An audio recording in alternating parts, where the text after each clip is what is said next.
बिस्मिल्लाहिर्रहमानिर्रहीम। अस्सलाम वालेकुम नाज़रीन, आप देख रहे हैं अवान टीवी यूट्यूब चैनल। नाज़रीन, हम अपडेट आपके साथ शेयर करने जा रहे हैं। उससे पहले गुजारिश है कि हमारे चैनल को सब्सक्राइब कर लें और वीडियो को लाइक करें ताकि हर नई आने वाली वीडियो आप तक बर वक्त पहुँच सके। नाज़रीन, मुस्लिम लीग काफ के मरकज़ी रहनुमा और उम्मीदवार बराए मेंबर कौमी असम्बली हल्का हिन्ने कतर चौधरी मूसा लाई ने गुज़श्ता रोज़ हल्का का दौरा किया, जिस पर उन्होंने गुफ्तगू करते हुए कहा कि कोई किसी इबाम में ना रहे और अपनी गलत फहमियाँ दूर कर ले। मैं सिर्फ चौधरी वजाहत हुसैन का पाबंद हूँ, इलेक्शन हर सूरत लड़ूंगा और अल्लाह की मर्जी हुई तो भारी अक्सरियत के साथ कामयाबी हासिल करेंगे। चौधरी मूसा लाई ने कहा कि पाकिस्तान की सियासत में हालात तब्दील होते ही कुछ लोगों के चेहरों पर खुशी आ गई थी कि मूसा लाई इलेक्शन में नहीं आएगा और हल्का हिन्ने कतर में मुख्तलिफ किस्म की बातें फैलाई जा रही थी, मगर ऐसी बात नहीं। अल्हम्दुलिल्लाह हल्का में मौजूद हूँ और हल्का के अवाम के भरपूर ताउन के साथ मैदान में उतरेंगे। इलेक्शन की तारीख का जब भी ऐलान होगा, हर गाँव कौंसिल में मीटिंग्स और जलसों का इनकाद होगा।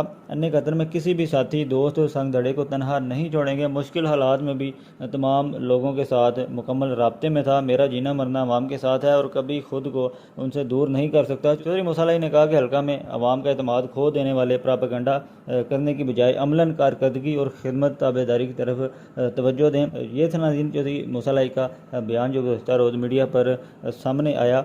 मज़ीद अपडेट्स के लिए देखते रहें अवान टीवी।